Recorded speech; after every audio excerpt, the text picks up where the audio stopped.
Bonjour ou bonsoir, tout dépend de l'heure à laquelle vous trouvez.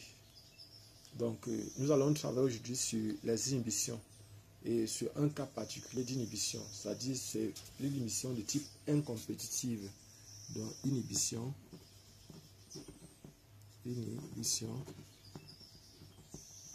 incompétitive, donc inhibition de type incompétitive. Ici, si on prend le mécanisme, notre objectif c'est d'établir donc l'équation de Michaelis pour les inhibitions de type incompétitif et puis aussi de voir au niveau des courbes quelles sont les modifications qu'il y aura. Donc ici, on a notre enzyme plus notre substrat, ici K1, K-1, ce complexe enzyme substrat, ici c'est K2, on a négligé K-2, c'est ici plus le produit, enzyme plus le produit. Donc ici, l'inhibiteur va venir réagir plutôt sur le complexe enzyme substrat. Et on va obtenir donc ESI. Donc dans ce type d'inhibition de type incompétitive, l'enzyme, l'inhibiteur va se fixer plutôt sur le complexe enzyme substrat. Donc, et n'oubliez pas, un petit rappel, nous avons eu l'inhibition de type compétitive. Dans l'inhibition de type compétitive, l'enzyme, l'inhibiteur se fixait sur l'enzyme uniquement. Sur l'inhibition de type non compétitive, l'inhibiteur se fixait en même temps sur l'enzyme, en même temps sur le complexe enzyme substrat. Maintenant, sur l'inhibition de type incompétitive, l'inhibiteur se fixe uniquement sur le complexe enzyme substrat. Donc, nous allons maintenant établir les équations. On a l'équation de la vitesse V. La vitesse de la réaction est égale à K2 fois concentration du complexe enzyme substrat. On va donc poser l'équation de la concentration totale de l'enzyme qui est égale à E, la concentration de E libre, de l'enzyme libre plus la concentration de ES plus concentration de ESI. Donc voilà ce qu'on a. Et puis maintenant, on va poser l'équation de la vitesse des intermédiaires réactionnels. Vitesse des intermédiaires réactionnels, ça va donner, on a deux intermédiaires réactionnels. On a le complexe enzyme substrat et le complexe enzyme substrat inhibiteur. Concentration de ES par rapport au temps égale donc à K, K1 fois concentration de E fois concentration de S moins K moins 1 fois concentration de ES moins K2 fois concentration de ES. Donc voilà ce qu'on a comme équation. Nous allons donc maintenant aussi écrire que la dérivée de ESI.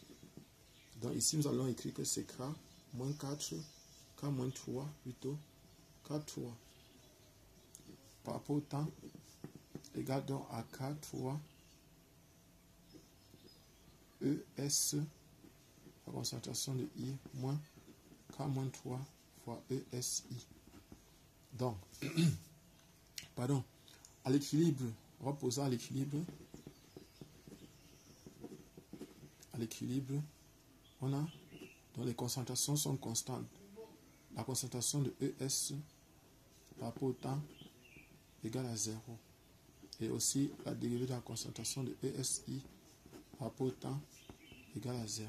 Donc maintenant, on va avoir ici K1 fois concentration de E fois concentration de S égale à K moins 1 plus K2 fois concentration de ES. Et ici aussi on aura par exemple ES fois concentration de I divisé par concentration de ESI. Ceci sera égal à K-3 sur K3 qui est encore égal à KI. Donc à partir de cette relation, si on peut donc tirer concentration de ESI qui est égal donc à concentration de ES fois concentration de I divisé par KI. Divisé par KI. Et là maintenant, ce qu'on va faire, c'est quoi? Ce qu'on va donc faire maintenant, c'est que on va donc prendre ça. On a cette relation-ci. On va donc venir remplacer ça dans la concentration totale de l'enzyme.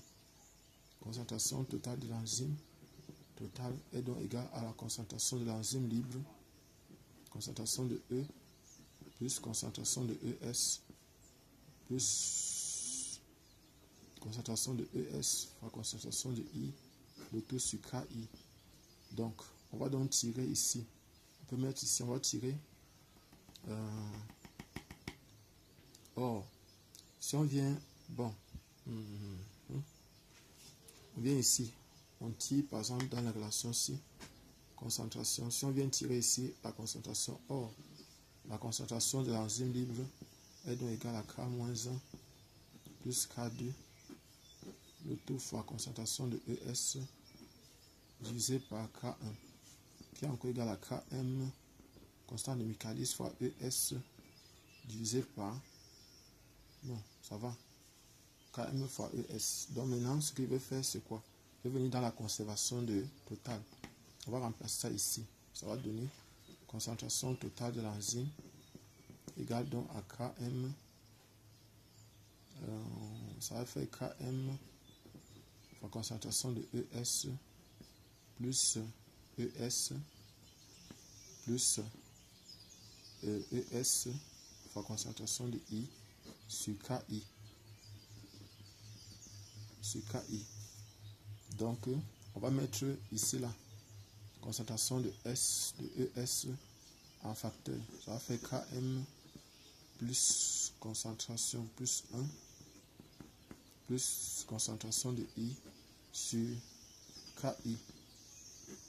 Et on va donc tirer de cette relation-ci, on va tirer concentration de ES. Donc, concentration de ES est donc égale à concentration totale de l'enzyme divisé par 1 plus Km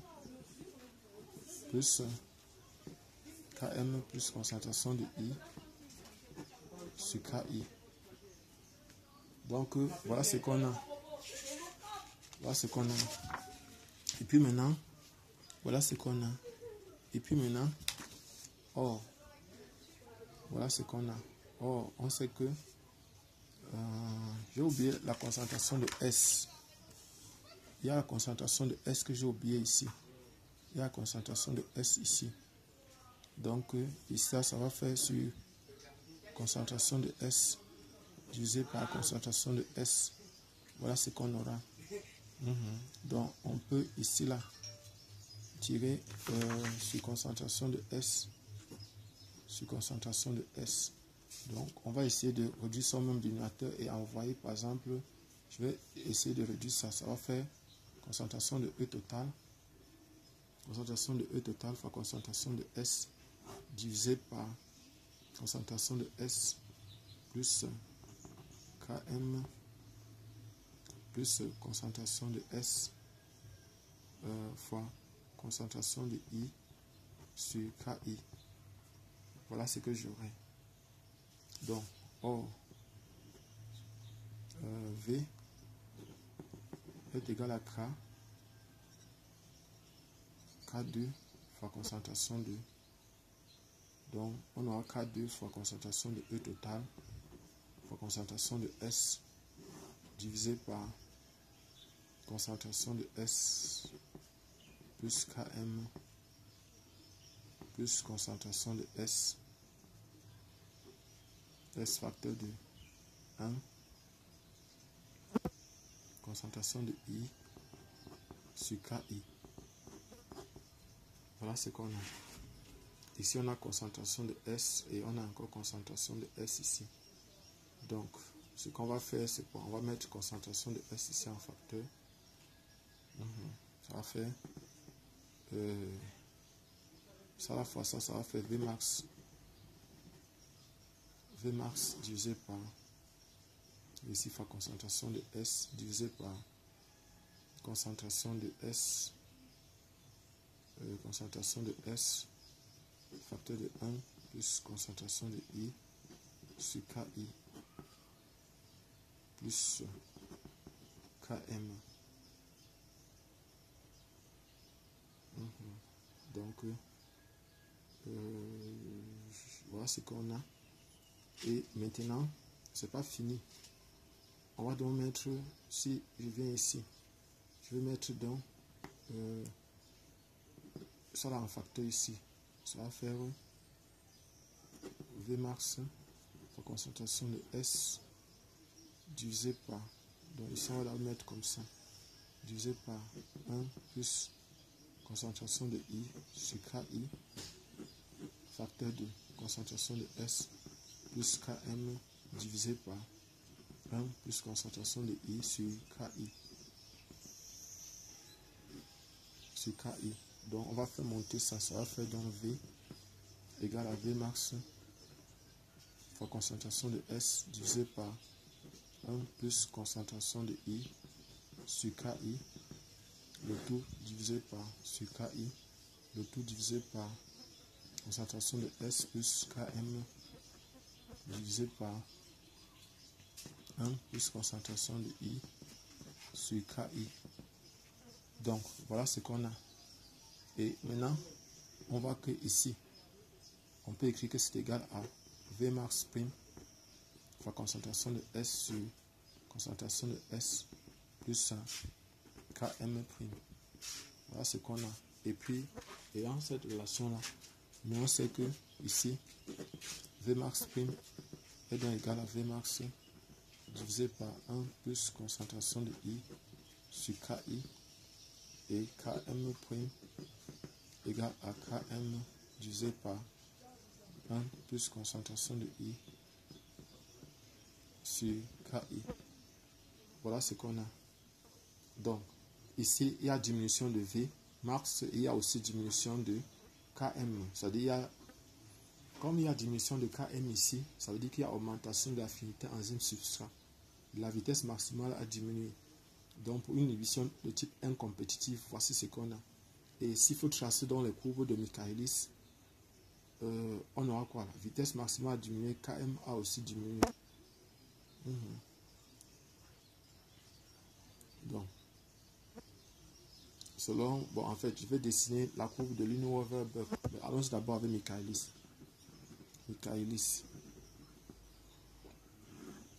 Ici, là, c'est la vitesse, concentration du substrat. Donc, voici la courbe, par exemple, voici une première courbe ici. Ici, là, c'est Vmax. Vmax, ça, c'est 100 inhibiteurs. 100 inhibiteurs. Maintenant, s'il faut trouver Vmax sur 2, Km, voici Km ici. Maintenant, avec l'inhibiteur,